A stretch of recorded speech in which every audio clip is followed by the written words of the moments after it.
Olá, meus queridos irmãos, a paz do Mestre esteja com todos vocês. Que Deus abençoe grandiosamente a vida de cada um, seus familiares. Que Deus abençoe com a presença dEle e que Ele possa derramar fortalecimento por meio dessa palavra. Fortalecimento para você viver promessa, meu irmão, para você viver a promessa de Deus, minha irmã, para a sua vida. Vamos lá? O texto hoje para nossa breve reflexão encontra-se no Evangelho de Jesus Cristo. Quero ler com vocês o livro do autor e evangelista Marcos, capítulo 13, a partir do verso 28, para aquilo que o Senhor quer falar conosco no dia de hoje. Diz assim: agora aprendam a lição da figueira. Quando surgem seus ramos e suas folhas, começam a brotar. E vocês sabem que o verão está próximo. Da mesma forma, quando virem todas essas coisas, saberão que o tempo está muito próximo, à porta. Eu lhe digo a verdade, que esta geração certamente não passará até que todas as coisas tenham acontecido. Os céus e a terra desaparecerão, mas as minhas palavras jamais desaparecerão. Glória a Deus, irmãos. Esse é um texto em que está descrito, se eu não me engano, em todos os evangelhos. Não, menos no Evangelho de João, mas está escrito em Marcos, Mateus e Lucas. E eles relatam de forma diferente, mas que mostra um tempo de cumprimento de palavra, um tempo também escatológico da volta do Senhor Jesus. E o Senhor Jesus é a palavra encarnada, é a palavra em execução, é aquele que vem para executar. Quando todas as coisas estão prontas, quando a igreja, a noiva de Cristo, numa só voz, com o Espírito clama: ora, Maranata, vem Senhor Jesus. E vem justamente para isso, para cumprir. Alguns teólogos, alguns estudiosos da palavra afirmam que esse tempo se cumpriu, era um tempo de julgamento, a qual Jerusalém foi destruída logo depois da morte do Senhor Jesus, como um julgamento. E nós sabemos que todo julgamento ele vem para refinar e purificar o povo de Deus. Ele vem justamente para trazer uma melhoria.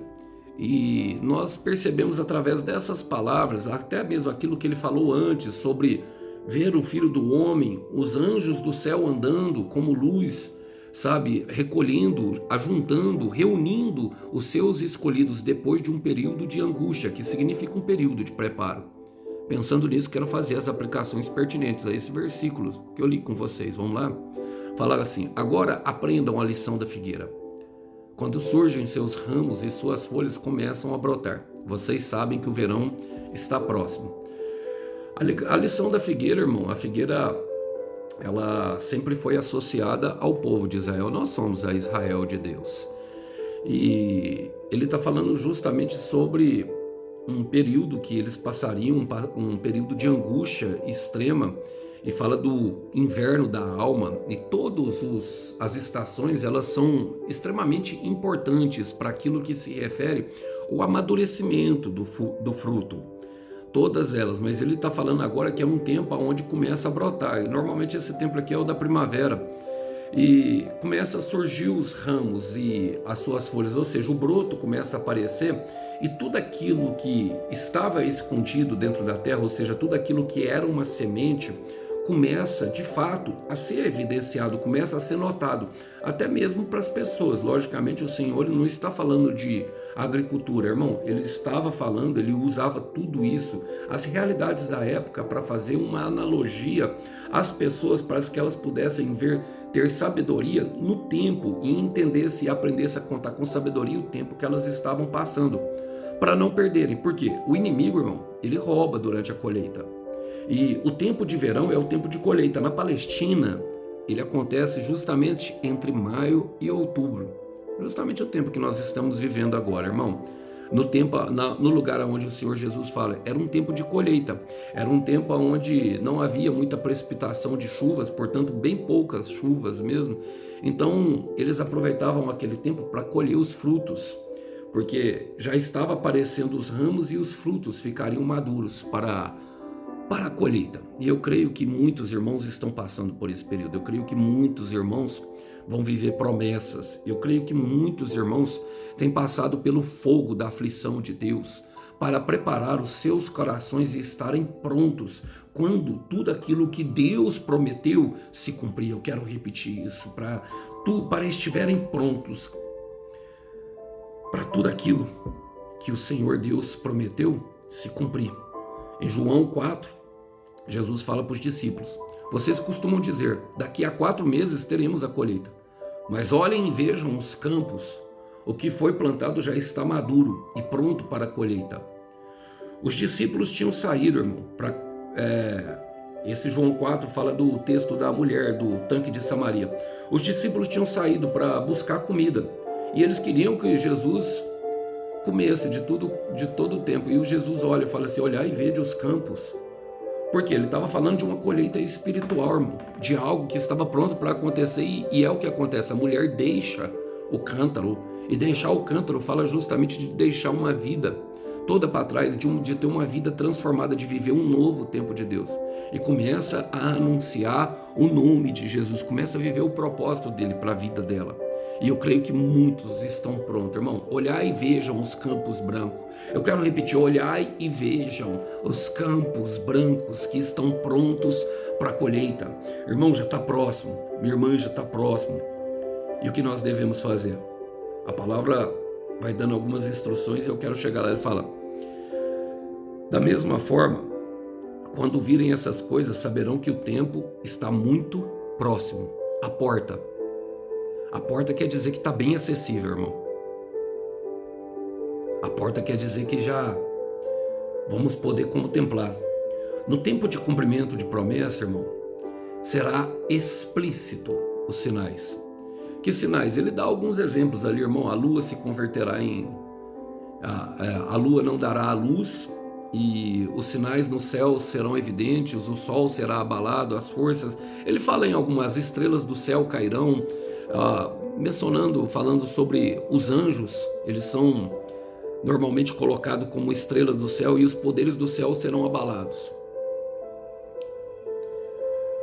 Mas o que o Senhor Jesus está dizendo aqui claramente, é que o homem espiritual será aflorado, ou seja, que nós começaremos a perseguir com muita coragem os seus sinais. Eu quero repetir: nós começaremos a perseguir com muita coragem os seus sinais. Essa palavra aqui vai de encontro ao coração de quem já cansou de perder tempo seguindo os seus próprios passos. Essa palavra vai de encontro ao coração de que sabe de que amadureceu tanto, de que sabe que é perca de tempo andar fora da palavra de Deus. Por quê? Porque vai entrar num círculo repetitivo. Essa palavra vai de encontro a um coração, a uma pessoa que tem vivido um tempo de angústia e não sabe o porquê. Bom, é preparo, irmão. É preparo, minha irmã. Toda semente, ela precisa morrer. Em João 12, 24, o Senhor Jesus diz que se verdadeiramente o grão de trigo não cair na terra e morrer, ele não dará os seus frutos. E esses frutos, quando eles são evidenciados, são até 100 vezes mais, irmão. Então, é da mesma forma, irmão, quando nós olhamos a figueira, começamos a observar os sinais aparecendo, começamos a observar algumas coisas acontecendo, e está falando de um homem espiritual, nós perceberemos que essas coisas estão à porta. Eu quero ler com vocês um texto que mostra isso, Isaías capítulo 28, 4 e 5. Olha o que o Senhor Deus diz: a bela cidade que fica acima das terras boas, cuja beleza desaparece como uma flor que murcha, será como o primeiro figo maduro do verão. Logo que amadurece, alguém o apanha e come. Naquele dia o Senhor Todo-Poderoso será como uma bela coroa de flores para a gente que seu povo que ficar com a vida, para a gente do seu povo que ficar com a vida. O que o Senhor está falando, irmão? O Senhor está falando que no dia da colheita será evidenciado o seu grande poder. Talvez aquela bela cidade se firmava em sua beleza, em seu lugar altivo, talvez em seu orgulho, mas aquela flor murchará. Por quê? Para que o Senhor venha ser a bela coroa de flores dele. E nós sabemos que Tiago fala em Tiago 1,12 que bem-aventurado é o homem que suporta a provação, porque depois de provado, depois de aprovado por Deus, ele receberá a coroa da vida. Então, o que você tem pedido para Deus, irmão? O que você tem pedido para Deus, minha irmã? A mensagem aqui é bastante clara nessa parte do texto. É de perseverança, é de continuidade, é de continuar mesmo que não veja as coisas acontecendo. Mesmo que os sinais sejam pequenos, mesmo que apenas você tenha apenas uma palavra, mesmo que você esteja nesse momento desacreditado e desanimado, renova as tuas forças no Senhor e continue, porque vai valer a pena chegar até o final. Vai valer a pena vivenciar esse momento de promessa. Olha, a palavra fala, o Senhor Jesus diz: eu lhes digo a verdade, que esta geração, estava falando com os discípulos ali, estava falando daquele tempo, daqueles homens, certamente não passará até que todas essas coisas tenham acontecido. E eu não sei se vocês repararam, irmão, mas eu sou bastante atento nas palavras que o Senhor dá. E eu sempre falo isso para vocês porque as palavras que o Senhor dá para mim e eu compartilho no canal, elas passam primeiramente em mim. E eu tenho me preparado durante bom tempo, eu já recebi algumas promessas, eu tenho algumas outras tantas boas promessas. E quando eu comecei a caminhar no propósito de Deus, Ele foi derramando muitas promessas. E o tempo que nós vivemos atual, o cenário político, até mesmo o cenário geográfico de chuvas no sul, de abalos sísmicos no norte, tudo isso me diz muita coisa, irmão. Tudo isso me fala muitas coisas. Calor extremo aqui em Uberlândia. O ano passado nós vivemos aqui um calor que chegou a 43 graus. Num dia nós nunca vivemos isso. Eu estava com o ar-condicionado ligado dentro do carro no último e estava suando com ar-condicionado. E abria, parecia que vinha um fogo. Ontem começou a fazer calor novamente aqui. E faz frio durante o dia, então nós percebemos. E quem é que controla o tempo, irmão? E eu percebo que eu não me importo muito com as pessoas. Eu não me importo muito. Por quê? Ele fala ali antes que ele enviará o anjo para reunir os seus escolhidos. Paulo fala: fortaleçam-se no Senhor e no seu forte poder. Durante os tempos de angústia, irmão, nós poderemos passar somente se estivermos fortalecidos e conectados na videira. É um momento de oração e vigilância. O Senhor Jesus termine esse texto dizendo a palavra: fiquem atentos. Vigiem. E como que nós vigiamos, irmão? Com oração e súplicas diante de Deus, se mantendo perto de Deus, principalmente fortalecido no seu forte poder. Por quê, irmão? Porque Deus não deixará de cumprir nenhuma das suas promessas. Ele não deixará. O Brasil tem promessas, irmão. A nação brasileira tem muitas promessas de ser o celeiro do mundo. E quem estiver conectado com a videira fará parte disso. Agora imagine, irmão, você ter, irmã, você ter durante um tempo onde o mundo, assim como José do Egito está passando por escassez, você ter para dar, para dividir com os irmãos.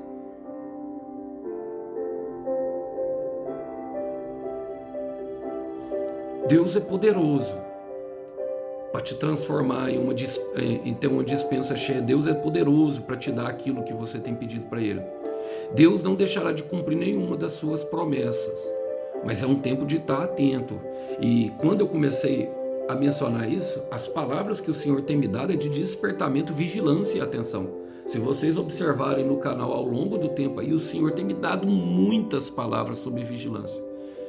E eu tenho me mantido em vigilância. Irmão, não é fácil. O Satanás, ele quer roubar a colheita. Nós vemos ali na época de Gideão que o Gideão estava malhando o trigo no ladar justamente para que os inimigos, os midianitas, que eram os inimigos de Israel na época, não viessem roubar a colheita. Então fica atento, irmão. Fica atento, minha irmã. Vigia, porque em Isaías 55:11 diz que a palavra do Senhor Deus que sai da sua boca, ela não volta vazia. Antes ela cumpre tudo o que lhe apraz e frutifica em tudo aquilo, ou seja, prospera em tudo aquilo que ela saiu da boca dele para ser executado. Então fica firme. Fica firme, meu irmão. E ele termina com uma gloriosa promessa. No meu entender, uma dos versículos mais lindos da Bíblia, irmão. Para quem ama a palavra de Deus, para quem ama Jesus, para quem ama Deus com todo o seu coração, essas palavras, elas assumem a forma em nosso coração e elas vão ganhando vida, vão florescendo. É como na academia, irmão. E como na academia essa palavra, por quê, irmão? Porque começa a brotar, começa a ser como uma figueira e a gente não percebe porque está escondido ali dentro da terra. E quando nós chegamos na academia, começamos a treinar o nosso corpo. Nos primeiros 2 meses a gente sente até uma pequena diferença. O corpo dá uma inchadinha, mas nada muito notório, nada que seja muito evidenciado. Era algo que já estava lá que inchou. Então fica aparente e isso eleva a nossa autoestima, mas a partir do momento que perseveramos e continuamos, que o músculo é trabalhado no seu interior e vai crescendo, automaticamente nós vemos a magnitude do corpo humano sendo evidenciado através dos contornos musculares que vão ser justamente evidenciados a partir do momento que você persevera no exercício físico. E mais do que isso, os benefícios da saúde, como por exemplo, a alimentação correta, um sono com saúde e um bem-estar físico, sabe, algo que, como que eu vou falar, qualidade de vida, irmão, uma qualidade de vida imensurável que somente o exercício físico pode trazer, mas logicamente é evidenciado através da estética. Eu, por exemplo, não treino, irmão, por estética. Eu treino por causa do meu trabalho. Eu dirijo durante muito tempo, e como eu fico dirigindo, eu fico ali no cockpit do carro. Quem trabalha como eu de motorista sabe. Se você trabalhar durante um tempo, na hora que você sai, você assumiu a forma do cockpit. Então você sai, às vezes as pessoas acham que a gente tá até um pouco crocante, né? Porque sai estralando, né? Trek, né? Não, mas o negócio tá feio ali, irmão. E o exercício físico ajuda justamente a você não sentir dor, os alongamentos e tudo aquilo que nós fazemos para que venhamos a ter um desempenho melhor e também mais satisfatório daquilo que se refere justamente à qualidade do trabalho e à qualidade do nosso corpo, para que não venhamos a ficar mal-humorado com uma dor que está ali e que pode até nos impedir de trabalhar e que pode se tornar crônica ali na frente. Então é um combate. Só que isso vai ser evidenciado como, irmão? Na musculatura do corpo. E automaticamente a sua autoestima, tudo aquilo que vai acontecendo vai sendo evidenciado. E nós percebemos isso, irmão, porque ele fala: os céus e a terra desaparecerão, mas a sua palavra não permanecerá. Sabe por quê, meu irmão? Porque tudo pode falhar na vida, tudo. Tudo. Olha, o seu esposo pode ir embora, a sua esposa pode te trocar por um novinho, o seu esposo pode te trocar por outra família. O filho pode te abandonar, até mesmo a mãe. O Senhor Jesus diz em Isaías que ela pode se esquecer, mas a palavra do Senhor, o Senhor Jesus jamais falha. Todas as boas promessas do Senhor vai falar, tudo pode falhar, menos a palavra. E aqui nós compreendemos, irmão, que nenhum homem de fato mesmo, irmão, nenhum homem que vive perto de Deus, nenhum homem que vive perto do Pai, vive em vão. E aí entendemos que Romanos 8, versículo 18, fala que as aflições do tempo presente não hão de se comparar com a glória que em nós há de se manifesta. Então persevere, continue, esteja atento e em vigilância. E Deus honrará a tua fé, meu irmão. O Cordeiro tem uma recompensa para o teu sacrifício. Que Deus abençoe os irmãos. Que os irmãos possam ficar com essa breve palavra. A paz do Mestre. Tchau, tchau.